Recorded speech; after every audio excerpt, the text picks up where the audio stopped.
it was natural, in a sense, for people who had lived, the experience of the 18th century, on the one side, to be aware that something extraordinary had happened in the framework of the whole production system. You see, a new society had emerged, and that was felt instinctively, in a sense, but all the previous experience was not leading people who were thinking of these problems to think in terms of a new framework. And yet a new framework was absolutely necessary in order to understand what was evolving. This is really something which the classical economists, the people who emerged from the 18th century, were in a sense facing the problem of understanding. It was so difficult. You see, they were impressed by the immediate phenomenon of growth of population, and they were scared by this. Malthus was an economist, and he did perceive that something had happened, and was looking or was pointing at the growth of population. But they were, or say unable, it was difficult for them to understand that the framework that they had to develop was in a much wider framework. Think of the way in which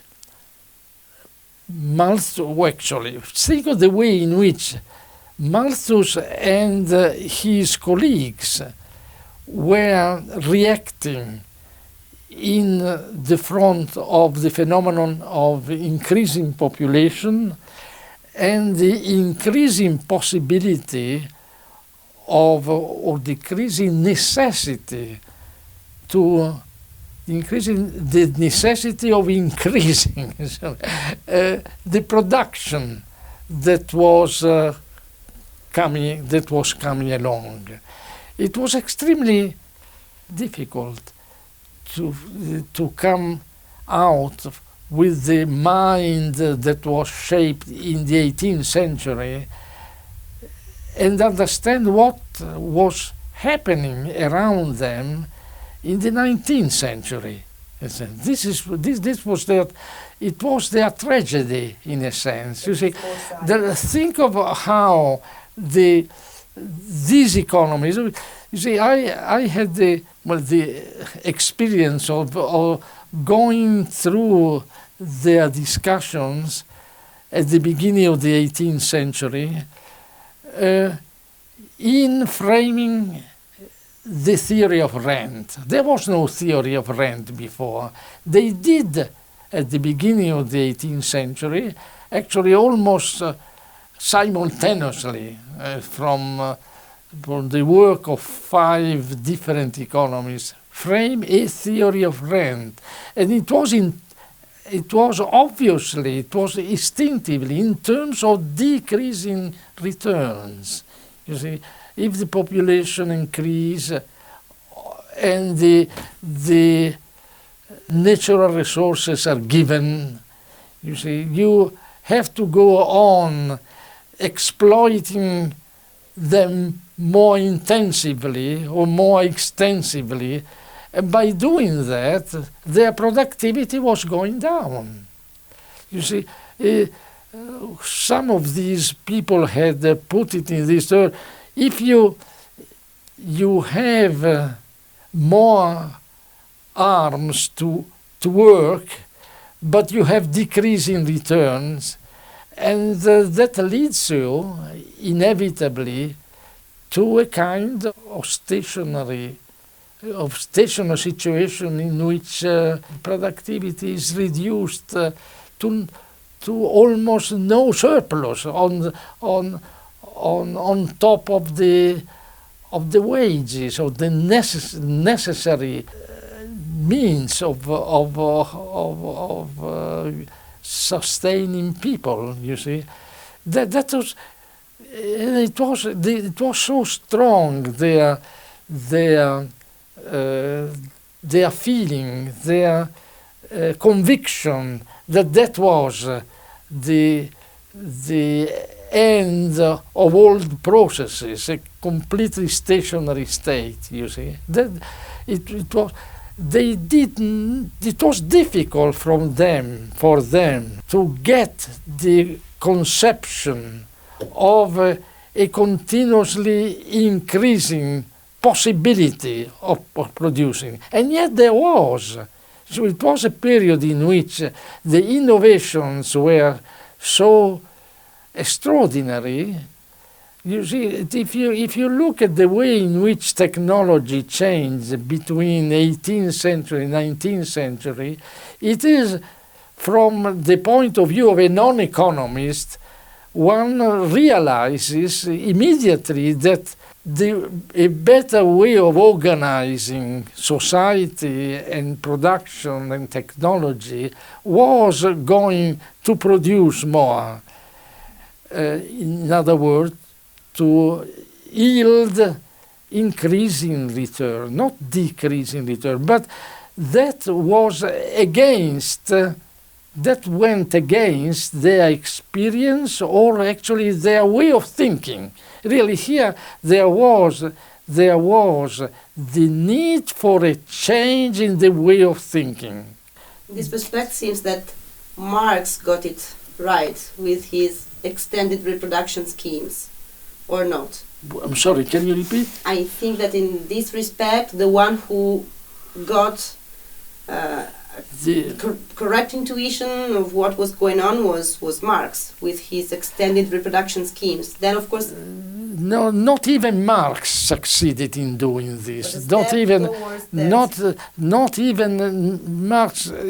I think it was a general failure of, I think we might learn from this, a general failure of the economic way of thinking to get into a very negative attitude, a pessimistic attitude. Ricardo's we might, if we call it theory of growth with our terms today, was leading to an absolutely stationary state.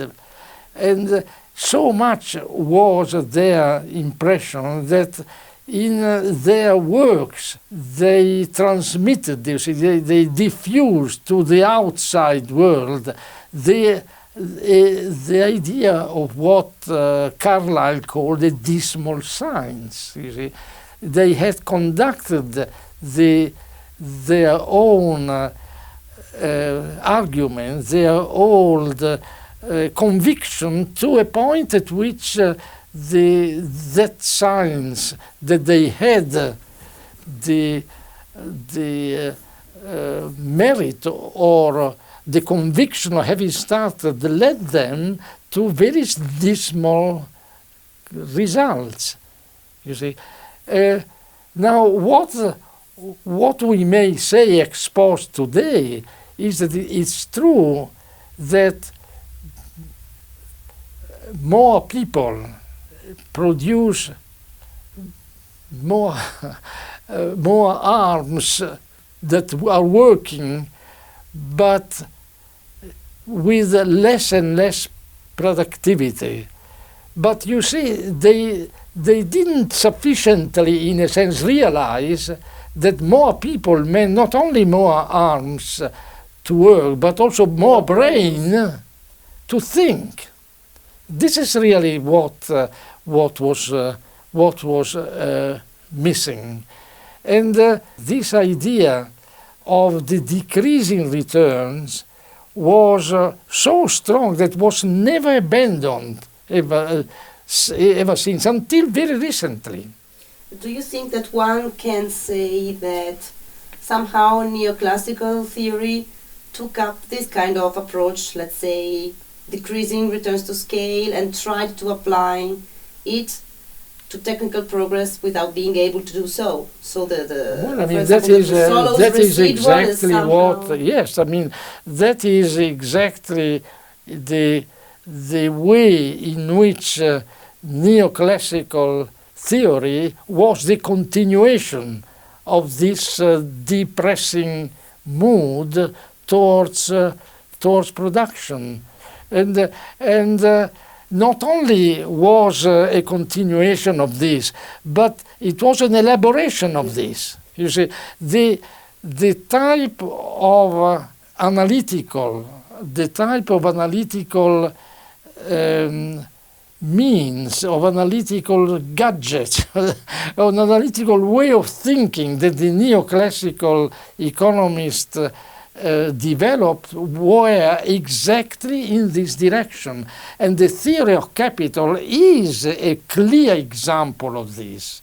You see, the theory of capital that was developed and the production function which was invented in order to insert it into the previous analysis is precisely an expression of this pessimistic view, really, of the elaboration, of the development of the society. So would you say that the well-known solo residual is a measurement of how inadequate that kind of analytical tools are to deal with the issue of technical this is why this, I think, is one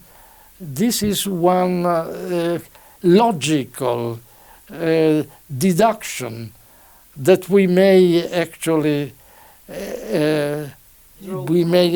derive from it, and the fact that contradicts this and should have made clear that that was a dead end was precisely the result of that analysis that Solo, which we were mentioning before. You see, what did he conclude? He concluded that there was something from outside, a residual, which was so much bigger. I think 87.5%. 87% of the increase in productivity in his analysis was due to the residual, to what could not be explained. And 12.5% was due to movement along the production function. Now, by applying simple John Robinson rules, which nobody wanted to accept, really, it turned out that even the 12.5% was not consistent with logic and with the whole framework, you see, which should have convinced people that they were on the wrong track. Proves that Solo's statistical evaluation was inconsistent should have come out immediately, owing to the fact that he was explaining only a minor part of the statistical data.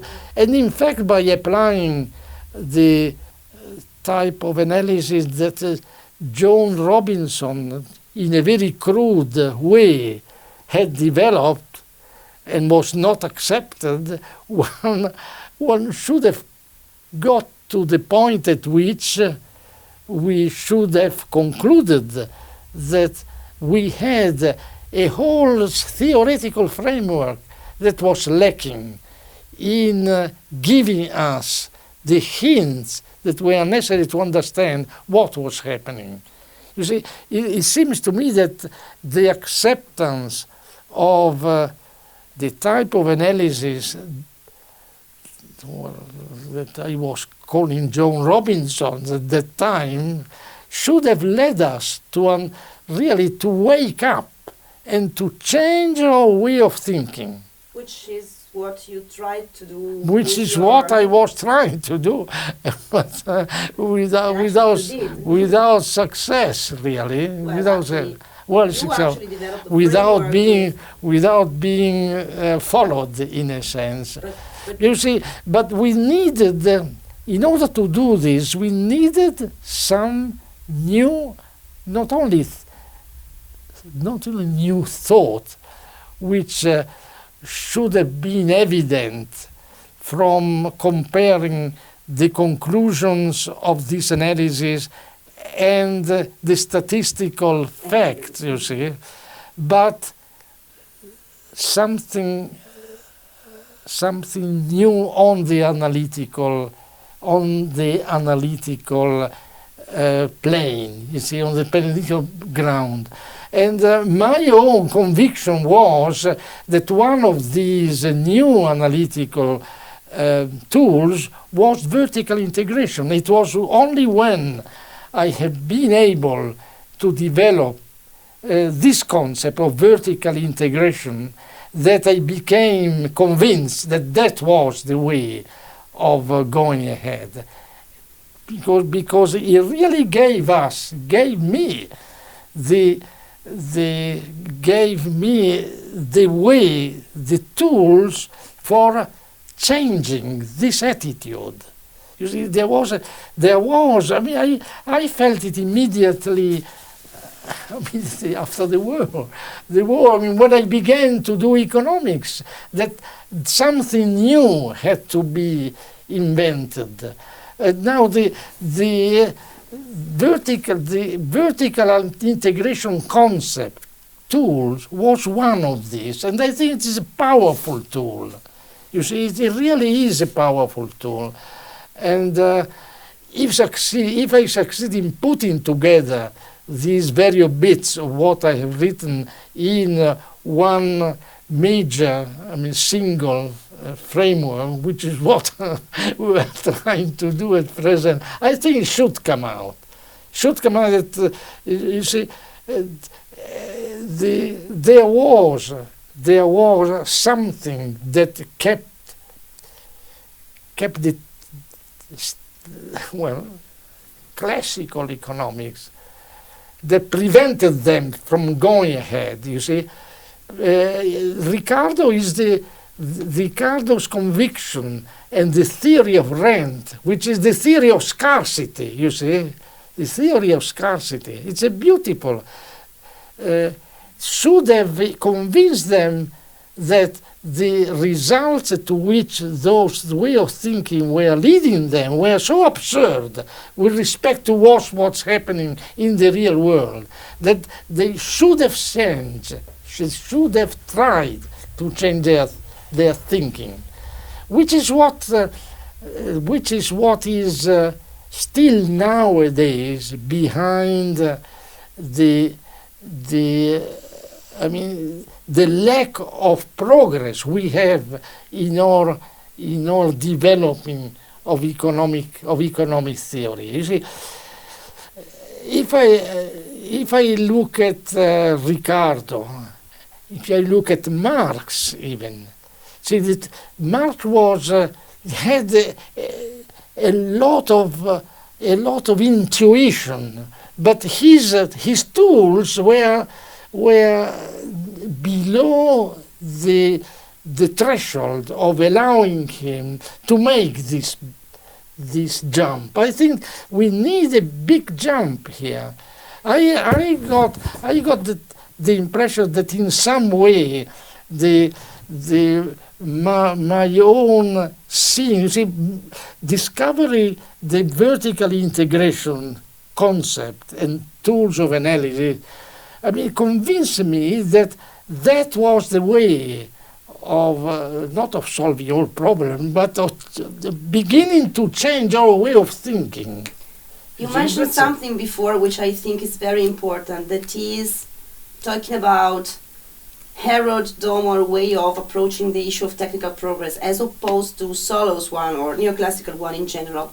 You mentioned that the key point of Herod Dommer's approach was that it was based on simple concepts, in the sense that it was based on observable, measurable concepts, while I have the perception that neoclassical economics started to go far and far away from observables and from reality. So I think that one of the really important innovations that you brought about as a starting point of your further elaboration was relying on data structures that can come directly from national accounts, so from what is measurable. In this sense, I think that Leontief maybe have been a very important starting point, as not the idea of building a model, which is something like trying to build something which more or less mimics reality,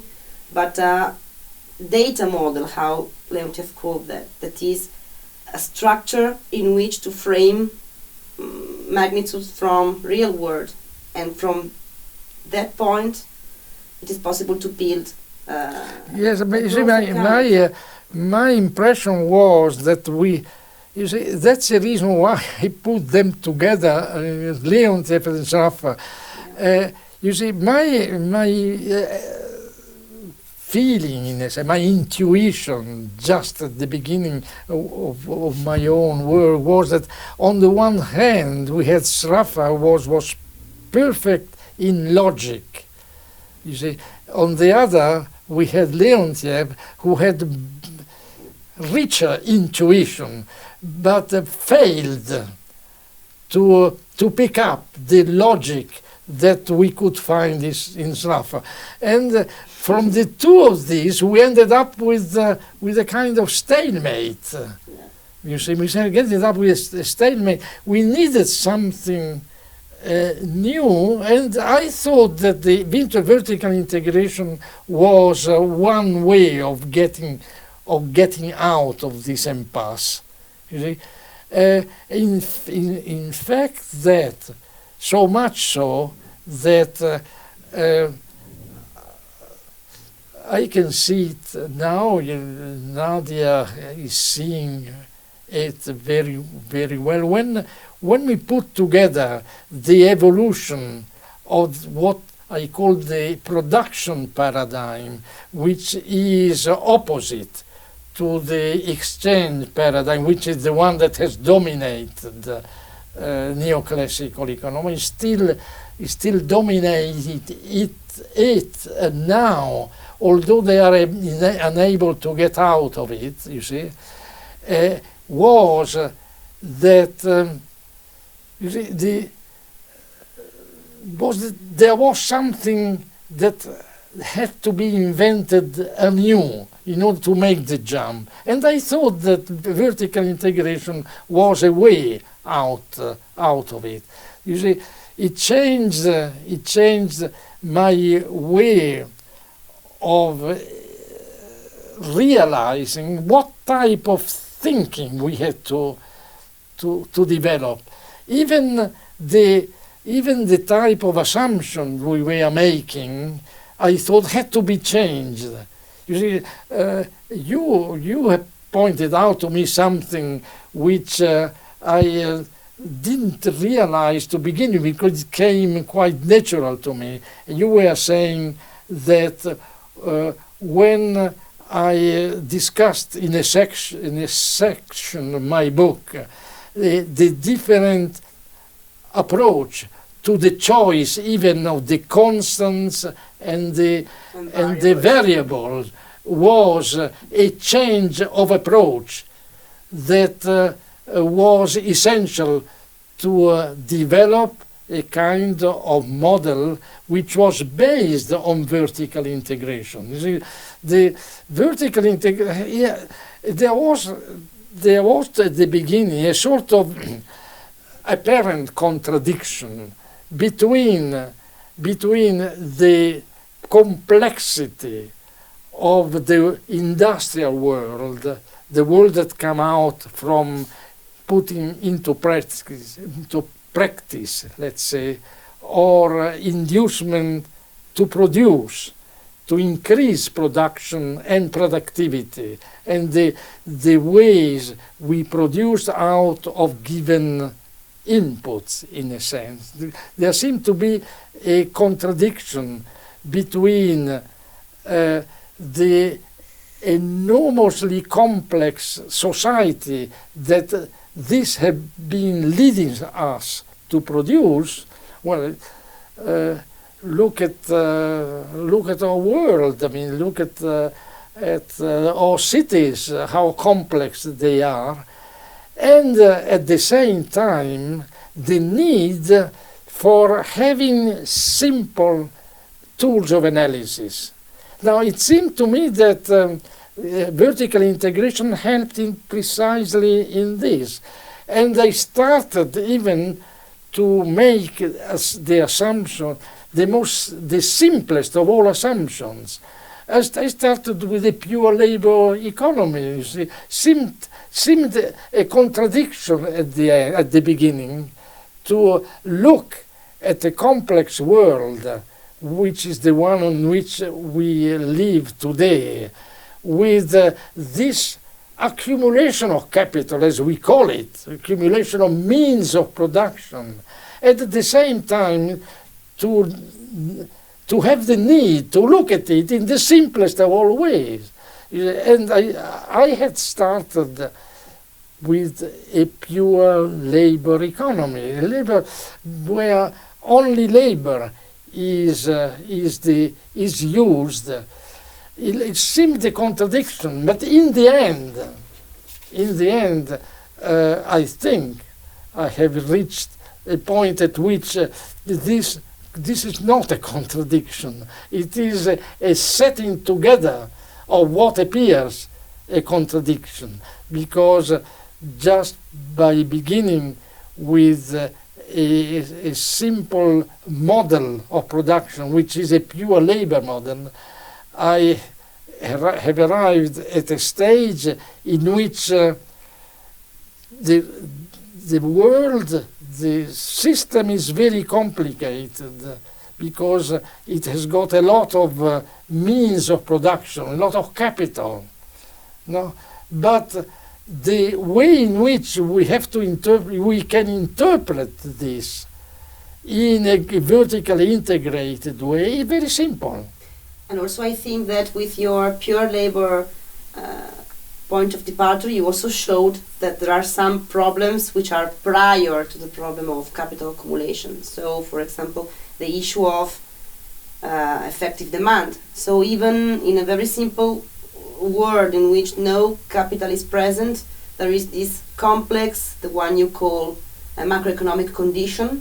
So also in the simplest of all cases, there is the necessity of actively pursuing full employment, and this is true even in a pure labor world. So what do you think about the issue of effective demand in a multi-sectoral framework? Don't you think that your approach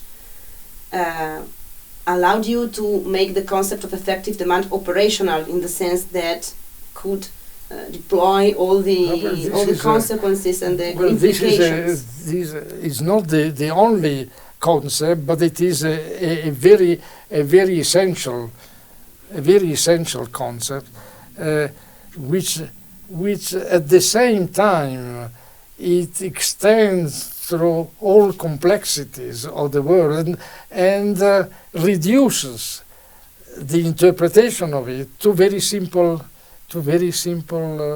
tools of analysis. Certainly, that's in other words.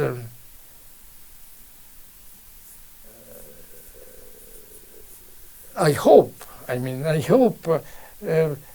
may not be the vertically integrated model. Vertical integration may not be the only tool that in the end will come out, but certainly is a very essential tool, and all the other concepts can be brought to be inserted in it in a very simple way. So that simplicity in one sense and complication in the other are not contradictory. They are not clashing with one another. They need simply new tools of analysis, a new way of thinking in order to be inserted the one into the others. That's my conclusion. And don't you think that the tool of vertical integration is also a very useful tool to study some new phenomena, such, for example, international division of labor? So the fragmentation of production chains. This is one thing I would like to stress really. This is a field of which I have provided the basis, it seems to me, but has not yet been developed.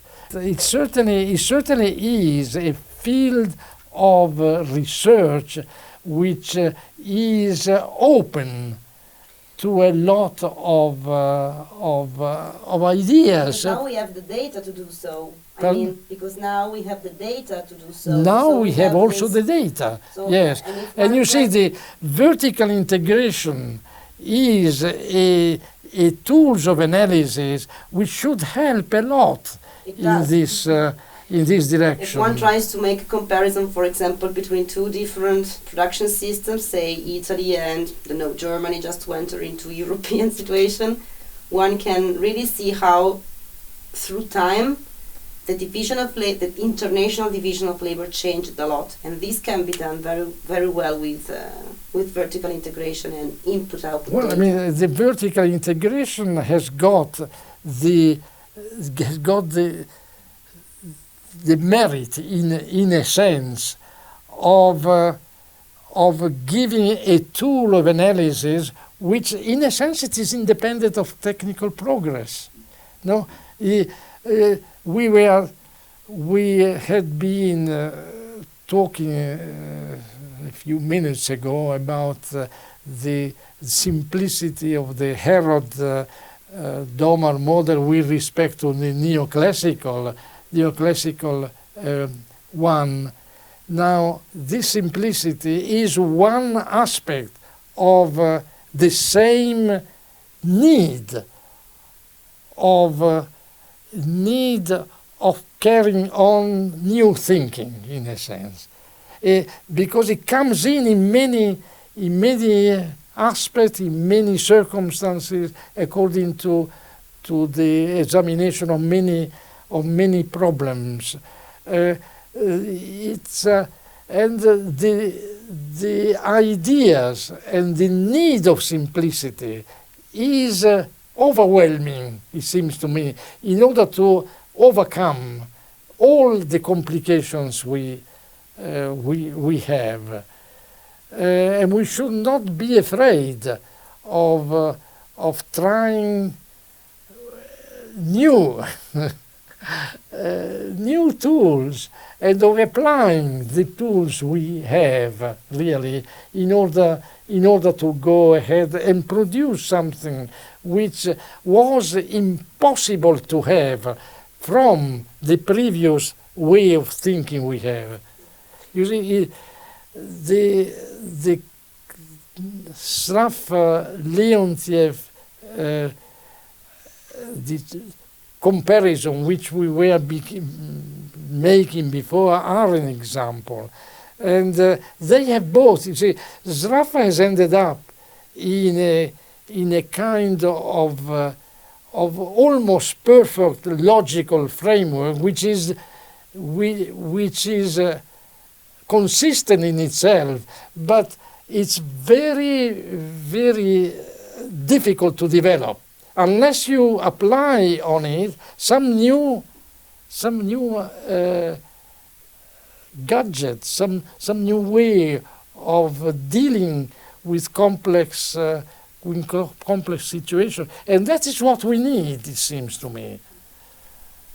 And by the way, there is a brilliant quotation from Sraffa in which, I don't remember it, of course, exactly by heart, but he says something like about scarcity, scarce resources. He says, well, we as economists have two ways of dealing with scarce resources. If we consider that they are important, then this means either that we can find ways to substitute them for something else, so man's ability of looking for something different, and so we can, but this is something which belongs to the tech, to people trying to invent something new, or we think that it's impossible to substitute them for something else, and in that way, I mean, if we give so much importance to them in this sense, it means that we are sure that our world is compelled to finish somehow because we are exhausting those resources. Since this is not sensible, so we cannot think something like that, then this means that actually scarce resources are not that important and we should not concentrate our attention on those, because we should concentrate our attention on something which we can actually modify. Otherwise, it's useless what we're doing. So this was a criticism of this strong importance given by neoclassical economics to scarce resources. I mean, if they're really scarce and we cannot do something for going around this problem, then what we're talking about. So this was a very brilliant quotation we were discussing some time ago. But back to the issue of your own elaborations. Do you think, I think that dealing with technical progress without a multi-sectoral framework is quite, I would say, impossible. Do you think that multi-sectoral analysis is, I mean, do you agree with me? Do you think that introducing multi-sectoral analysis into the picture was really what allowed you to apply the Harold Domar ideas to the practical treatment of technical progress in an industrial economic system? Well, this is again, it's a point that came up with Solo again. No, in this at the end of this arena sport yes, the book on structural economic dynamics. Actually, there is this exchange which was carried out between Solo and me, really, on this, precisely on this necessity of multi. Well, you can't deal. You see, if you accept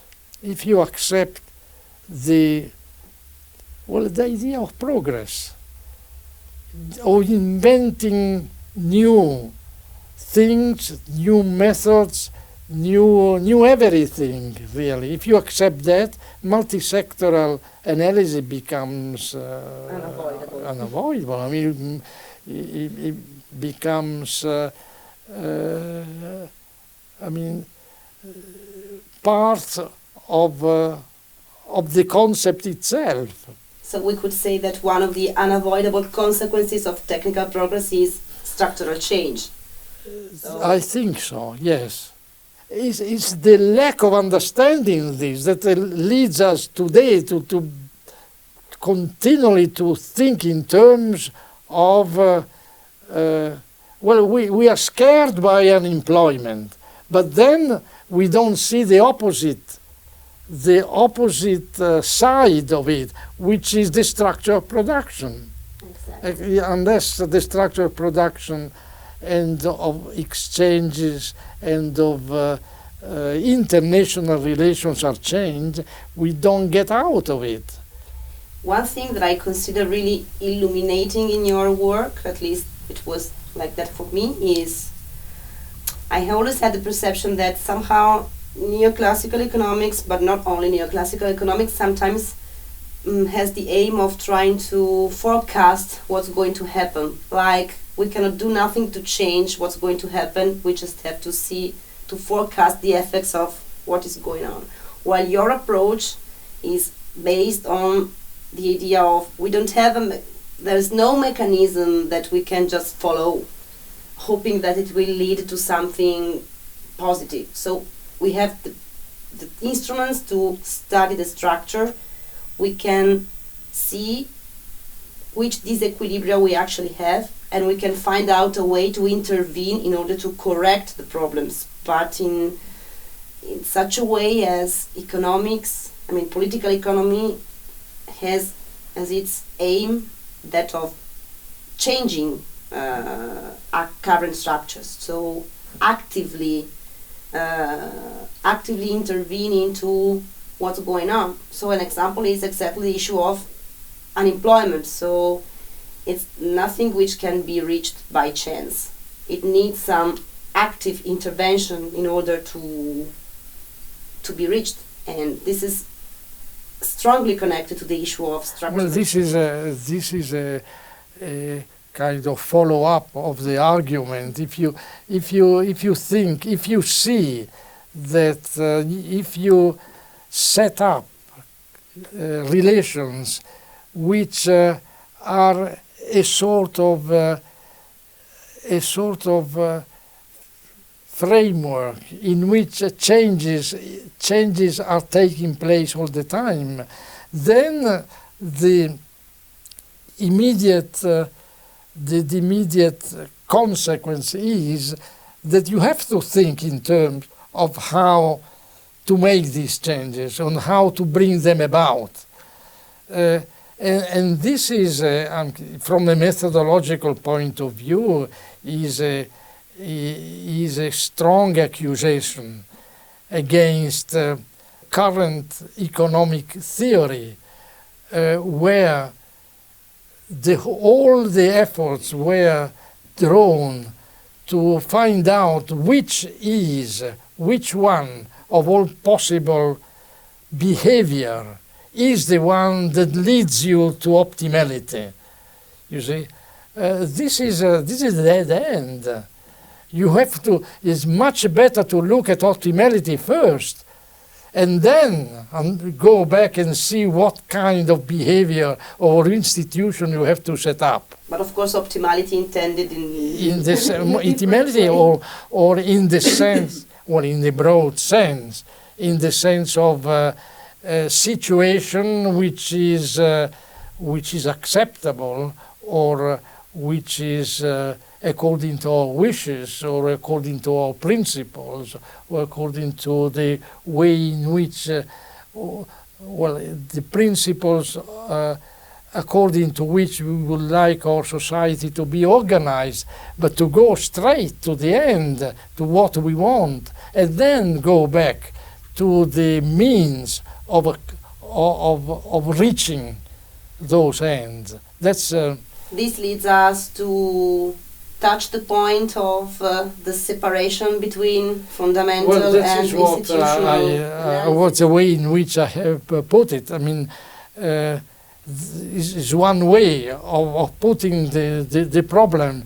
It's open to improvement and to even to upsetting. I mean, the way in which we are looking at reality, really. But it's much better, it seems to me, to go to the acceptable reality first, and then come back and see what type of institutions or organizations or behavior we need in order to reach what we want to have. That's my feeling in any sense. This is even independent of everything else, of every single step in the logical process of setting up or models. I mean,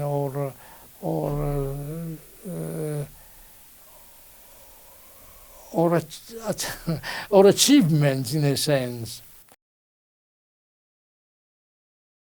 Could you maybe try to explain us which is the source of gains from international trade in your framework as opposed to the source of gains in international trade Sorry, I in have to Ricardo's? repeat to find out the comparison between? To compare the source of gains. The source? I mean, in your approach, yes. International trade is a source of gains yes. for the countries which are involved in it. Yes. If there are some conditions about productivity gains and comparative productivity.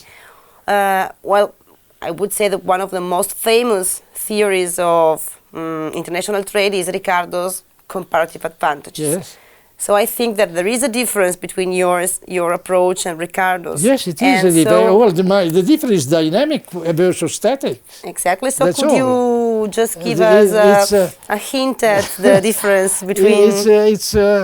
You see, in Ricardo's comparison, you compare the ratio of prices in the two countries,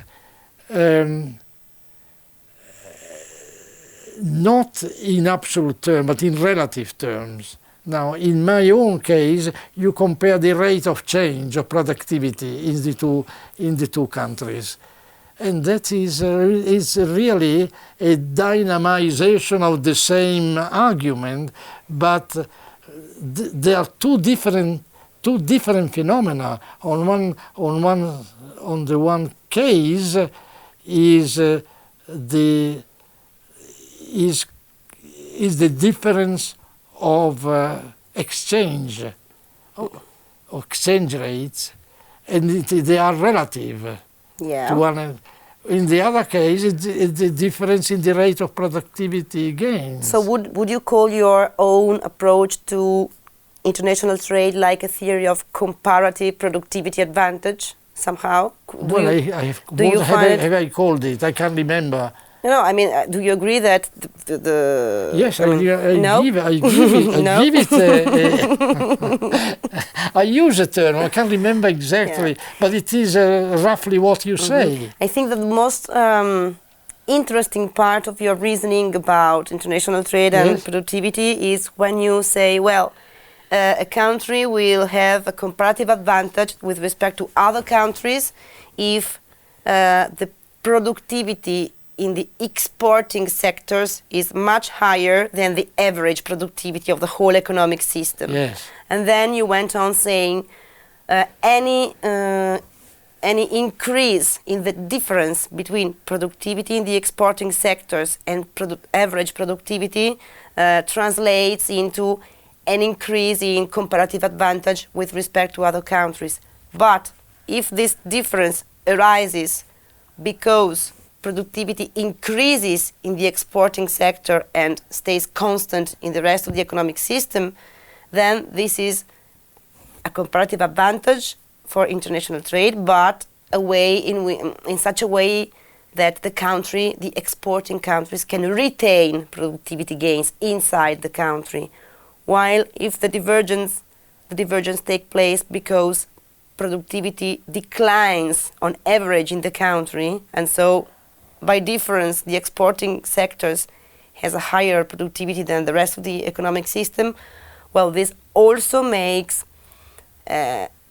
creates a comparative advantage for the exporting country, but at the expense of losing. I mean, the productivity gains are not retained into the country because actually average productivity is going down. And in that case, it's good thing for exports, but actually is not positive it's not good news for the economic system as a whole. So finally, I think that we can draw? So my question is, can we draw the conclusion that actually international trade is not always, let's say, an advantage for the exporting country? So we have to be careful when trying to, it is necessary to be careful in concluding that export-led models of growth are always a good idea. So sometimes, or actually often, it's most important to take care of the economic system within the country rather than pushing towards exports without considering this kind of difference between the dynamics, the comparative dynamics. So, could you? Well, I mean, I should look up really the way in which I carried on the argument, but certainly, what is certain is that the comparative advantage gained from international trade are a phenomenon which are completely different from the gains that countries get through gaining differences in productivity change. They are two completely different phenomena. And my own contribution here is completely new. I mean, nobody had ever looked into this kind of way of gaining from. I don't call it anymore on international trade. It's international relations, I say, not necessarily international trade. Do you think that your approach is somehow a way for connecting, for generalizing or for extending Ricardo's view in order to make some contribution in the direction of center-periphery schemes? Because actually all the theory, I think about Prebisch or other economists, people talking about how the disparities between central countries and peripheral countries is created by productive specialization. So these kind of theories say, okay, productive specialization is not very good for the peripheral countries, while one could maybe interpret Ricardo's comparative advantage story like as if actually productive specialization is it certainly is for Ricardo. So is not necessarily within this framework. Exactly. So I think that all those people who work on center-periphery relations and everything could really take advantage of your own formulation. Well, I hope they will. Do you agree? So yes, I thought. Do you think that productive specialization can be damage for the country, not a benefit, yes. I mean, that was the purpose, in fact, of carrying out this type of analysis. Sometimes it was taken for granted that it was beneficial, while it's not necessarily so. Yes, one had to look at it in a very careful way.